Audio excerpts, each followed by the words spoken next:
नमस्कार दोस्तों, my self Seema Singh. I hope आप सब बढ़िया होंगे। जैसा कि आपको पता है, हम यहाँ पे होम साइंस के टॉपिक कवर करते हैं और आज जो हमारा टॉपिक है वो है फ्लोरीन। तो हम देखेंगे कि फ्लोरीन क्या होता है। फ्लोरीन की अगर बात की जाए तो फ्लोरीन क्या होता है। भारत के कई ऐसे हिस्से हैं, भारत के कई ऐसे हिस्सों में जहाँ के पानी में फ्लोरीन की मात्रा 1 ppm से अधिक होती है। ठीक, 1 ppm से कम होती है।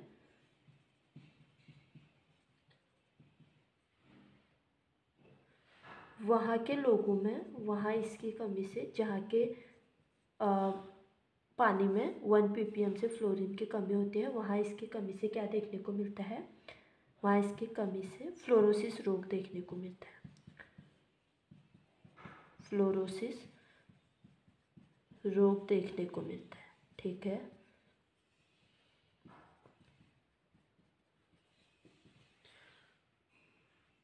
पीपीएम की फुल फॉर्म क्या होती है। पीपीएम की फुल फॉर्म होती है पार्ट्स पर मिलियन। ठीक है, पार्ट्स पर मिलियन पीपीएम की फुल फॉर्म होती है। और जो फ्लोरीन होता है ये प्रकृति में स्वतंत्र रूप से नहीं पाया जाता है।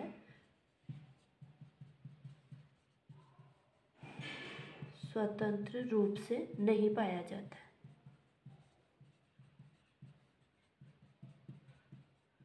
स्वतंत्र रूप से अगर ये नहीं पाया जाता है तो किस रूप में उपस्थित रहता है, ये फ्लोराइड के रूप में उपस्थित रहता है। रूप में उपस्थित रहता है। ठीक है, जो फ्लोरीन होता है ये क्या होता है, ये प्रकृति में स्वतंत्र रूप से नहीं पाया जाता है और फ्लोराइड के रूप में ये उपस्थित रहता है। अगर हम फ्लोरीन की मात्रा देखें, यानी कि हमें इसकी कितनी मात्रा चाहिए होती है, फ्लोरीन की मात्रा, अगर फ्लोरीन 0.5 ppm यानी कि पार्ट्स पर मिलियन से कम है तब भी यह नुकसानदायक होता है।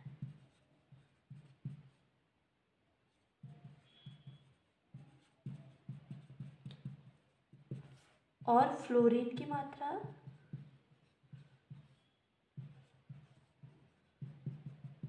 अगर 3 से 5 ppm है, ठीक है, 3 से 5 ppm है तब भी यह नुकसानदायक है।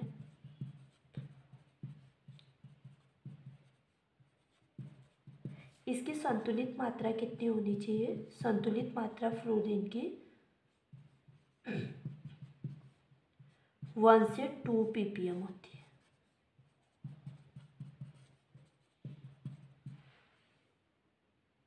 अब हम एक नोट देखेंगे कि जो फ्लोरीन होता है, फ्लोरीन की कमी या अधिकता दोनों नुकसानदायक होते हैं।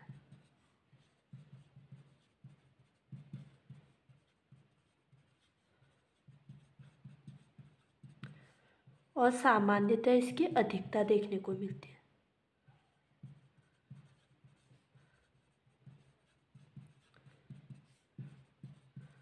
अधिकता देखने को मिलती है। ठीक है, अगर फ्लोरीन 1 ppm से कम हुआ तो भी वो हमारे लिए नुकसानदायक है और 2 ppm से अधिक हुआ तो भी वो हमारे लिए नुकसानदायक है। तो हमने देखा कि भारत के कई ऐसे हिस्से हैं जहाँ के पानी में फ्लोरीन की मात्रा 1 ppm से कम होती है। वहाँ इसकी कमी से क्या देखने को मिलता है, फ्लोरोसिस रोग देखने को मिलता है। और पीपीएम की फुल फॉर्म क्या होती है, पार्ट्स पर मिलियन पीपीएम की फुल फॉर्म होती है। और फ्लोरीन प्रकृति में स्वतंत्र रूप से नहीं पाया जाता है। जो फ्लोरीन होता है प्रकृति में स्वतंत्र रूप से नहीं पाया जाता है, यह फ्लोराइड के रूप में उपस्थित रहता है। फ्लोरीन की अगर हम मात्रा देखें तो 0.5 ppm भी नुकसानदायक होता है। अगर 0.5 ppm से कम फ्लोरीन है, यानी कि 1 ppm से फ्लोरीन की कमी है, तो ये भी हमारे लिए नुकसानदायक है। अगर फ्लोरीन की मात्रा 3.5 ppm है तो भी यह नुकसानदायक होगा। इसकी संतुलित मात्रा कितनी होती है? इसकी संतुलित मात्रा 1 से 2 ppm हमारे लिए संतुलित होती है। अगर 1 ppm से कम हुआ यानी कि 0.5 ppm कम हुआ तो भी यह नुकसानदायक होगा। और 2 ppm यानी कि 3 ppm के आसपास हुआ, अधिक हुआ तो भी यह नुकसानदायक होगा। और जो फ्लोरीन होता है इसका क्या होता है? फ्लोरीन की कमी या अधिकता दोनों हमारे लिए नुकसानदायक होते हैं और सामान्यतः इसकी अधिकता देखने को मिलती है। तो अब हम देखेंगे कि जो फ्लोरीन होती है इसकी प्राप्ति हमको कहाँ से होती है। फ्लोरीन की अगर प्राप्ति देखें कि हमको फ्लोरीन की प्राप्ति कहाँ से होती है, तो जो फ्लोरीन युक्त जल व वहाँ की भूमि में उगाए गए भोज्य पदार्थ से हमको फ्लोरीन की प्राप्ति होती है। भोज्य पदार्थ से फ्लोरीन की प्राप्ति होती है। और यही हमने आयोडीन में भी देखा था कि आयोडीन की प्राप्ति कैसे हो रही थी। वहाँ के उगाए गए सब्जियों और उस जल में अगर आयोडीन की अधिकता है तो आयोडीन की भी हमें प्राप्ति होगी। और वैसे ही फ्लोरीन है, अगर फ्लोरीन हमको कहाँ से प्राप्त होगा?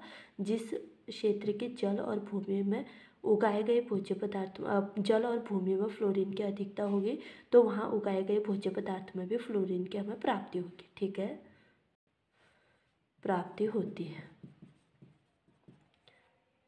अब हम देखेंगे कि फ्लोरीन के कार्य क्या हैं।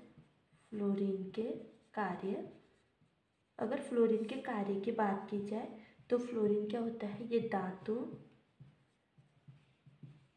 के स्वास्थ्य के लिए आवश्यक होता है। दांतों के स्वास्थ्य के लिए जो फ्लोरीन होता है ये आवश्यक होता है। सेकेंड, ये किसके लिए ज़रूरी होता है? हड्डियों के लिए ज़रूरी होता है, हड्डियों के लिए आवश्यक है। और फ्लोरीन का एक अन्य कार्य ये होता है कि जब फल और सब्जियों, जो फल और सब्जियां होती हैं, सब्जियों को जब हमें कीड़े से बचाना होता है, कीड़े से बचाने के लिए हम फ्लोरीन युक्त कीटनाशी का छिड़काव कर देते हैं, छिड़काव किया जाता है। ठीक है, किया जाता है। जब फल और सब्जियों को हम कीड़े से हमें बचाना होता है तो हम क्या कर सकते हैं? फ्लोरीन युक्त कीटनाशक का उपयोग करके उसको कीड़ों से बचा सकते हैं। ये भी फ्लोरीन का उपयोग होता है। अब हम देखेंगे कि फ्लोरीन की अधिकता कैसे होती है। फ्लोरीन की अधिकता के क्या प्रभाव हैं? जैसे हमने पहले ही देखा था कि पहली लाइन हमने देखी थी कि भारत के कई ऐसे क्षेत्र हैं जहाँ पे फ्लोरीन की कमी या अधिकता देखने को मिलती है। ठीक है, तो जो फ्लोरीन की अधिकता होती है वो राजस्थान राज्य के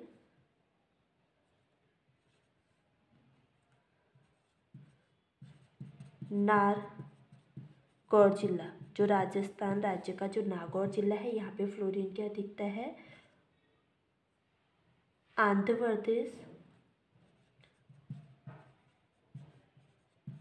प्रदेश के नालगोंडा जिला और पंजाब का पटियाला जिला, ये जो तीनों राज्य हैं भारत के, एक तो राजस्थान राज्य के नागौर जिला, दूसरा आंध्र प्रदेश के नालगोंडा जिला और पंजाब का पटियाला जिला, ये जो तीनों इलाके हैं ये फ्लोराइड ग्रस्त इलाके हैं, फ्लोराइड ग्रस्त इलाके हैं। ठीक है, ये तीनों जो जिले हैं ये फ्लोराइड ग्रस्त इलाके हैं। और जो ये तीन राज्य हैं इन राज्यों में दो रोग देखने को मिलता है। एक तो यहाँ पे डेंटल फ्लोरोसिस देखने को मिलता है, आगे हम बात करेंगे कि डेंटल फ्लोरोसिस क्या होता है। दूसरा जो रोग देखने को यहाँ पे मिलता है वो कंकाल फ्लोरोसिस देखने को मिलता है, कंकाल फ्लोरोसिस देखने को मिलता है। ये भी हम देखेंगे कि कंकाल फ्लोरोसिस क्या होता है। फ्लोरीन की प्राप्ति हमने देखी थी। फ्लोरीन की प्राप्ति हमको कहाँ से होती है? हम फ्लोरीन युक्त जब जल और भूमि में उगाए गए भोज्य पदार्थों के सेवन से हमें फ्लोरीन की प्राप्ति होती है। फ्लोरीन के कार्य देखें तो दांतों के स्वास्थ्य के लिए फ्लोरीन आवश्यक होता है, हड्डियों के लिए आवश्यक होता है। फल और सब्जियों को अगर हमें कीड़े से बचाने के लिए हमें फ्लोरीन युक्त कीटनाशी का छिड़काव किया जाता है तो हम फल और सब्जियों को कीटों से बचा सकते हैं। और अगर फ्लोरीन की अधिकता की बात की जाए तो फ्लोरीन की जो अधिकता है वो कहाँ पे देखी जाती है?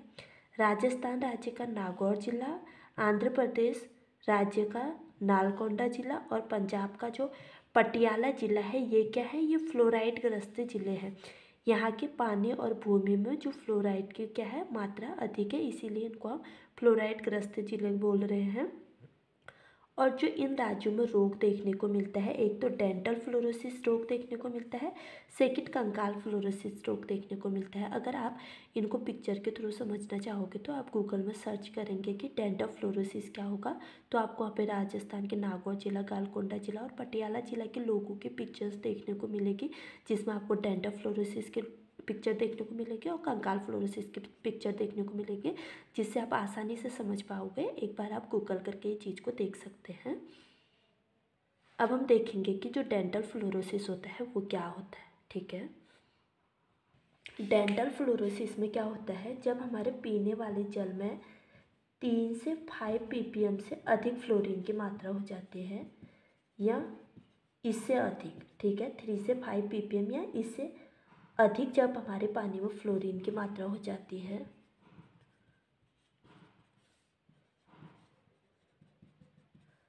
मात्रा होती है तो उसे हम डेंटल फ्लोरोसिस बोलते हैं।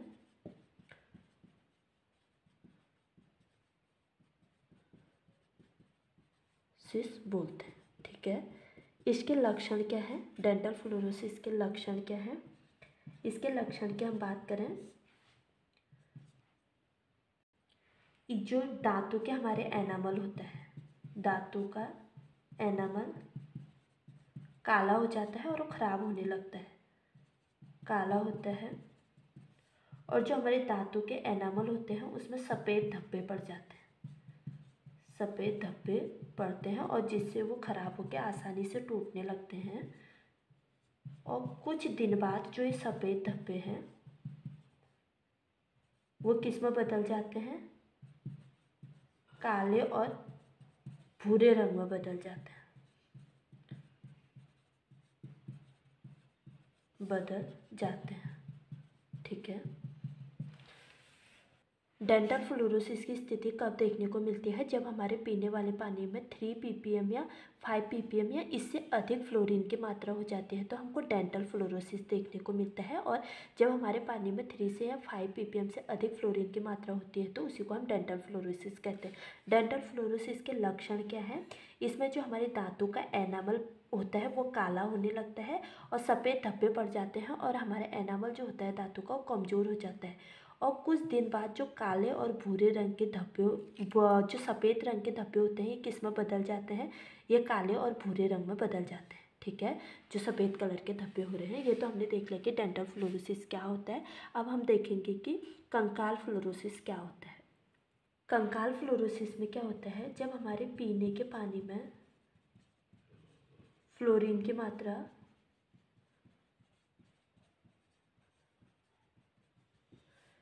10 ppm या इससे अधिक हो जाता है या इससे अधिक होता है तो उसे हम कंकाल फ्लोरोसिस बोलते हैं।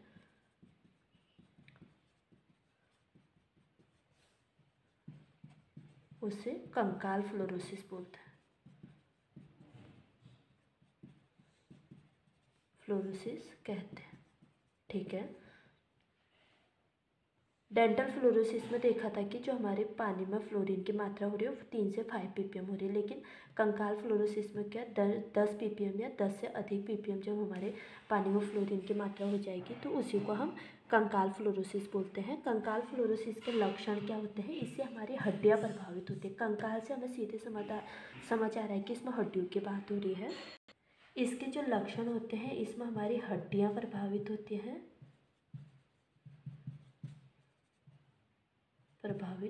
हैं, और जो हमारी हड्डियाँ होती हैं वो सख्त हो जाती हैं, कठोर देखने को मिलती है हमारी हड्डियाँ। और जो व्यक्ति होता है जिसको कंकाल फ्लोरोसिस हो रहा है, वो उठने बैठने में भी उसको प्रॉब्लम होती है। उसकी जो पूरे बॉडी की हड्डियाँ हैं, जैसे रीढ़ की हड्डी, हाथ पैर की हड्डी, ये क्या होते हैं, प्रभावित होते हैं। हाथ पैर की हड्डियाँ कठोर हो जाती हैं। व्यक्ति चलने फिरने में असमर्थ रहता है और उठने बैठने में भी उसको प्रॉब्लम्स होती हैं। और जिसको कंकाल फ्लोरोसिस हो रहा है, उसकी जो पीठ होती है वो झुक जाती है, पीठ झुक जाती है और गर्दन मुड़ जाती है। अगर जब आप गूगल में सर्च करेंगे ना, जो नागौर ज़िला देखा था हमने, गलकोंडा ज़िला देखा था और पंजाब का पटियाला ज़िला देखा था, वहाँ के लोगों में ये चीज़ें देखने को मिलती हैं। वो लोग अच्छे से चल नहीं पाते हैं, उनकी हड्डियाँ जो होती है सख्त हो जाती है, पीठ की हड्डी उनकी झुकी रहती है, गर्दन मुड़ जाती है, तो ये वहाँ पर अधिक देखने को मिलता है। ये तो हमने देख लिया कि कंकाल फ्लोरोसिस क्या होता है। अब हम फ्लोरीन की कमी देखें। ये तो हमने अभी तक फ्लोरीन की अधिकता देखी थी, अब हम फ्लोरीन की कमी की बात करें तो इसकी कमी से क्या होगा, इसका कमी उतना भयानक नहीं होती है। फ्लोरीन की कमी उतनी भयानक नहीं होती है जितनी उसकी अधिकता खतरनाक होती है। इसमें हमारे डेंटल कैरीज, जो हमारे दांतों का डेंटल कैरीज होता है, उसमें फ्लोरीन की कमी से हमारे जो दांत होते हैं, दांत में गड्ढे और काले रंग का पदार्थ जमने लगता है।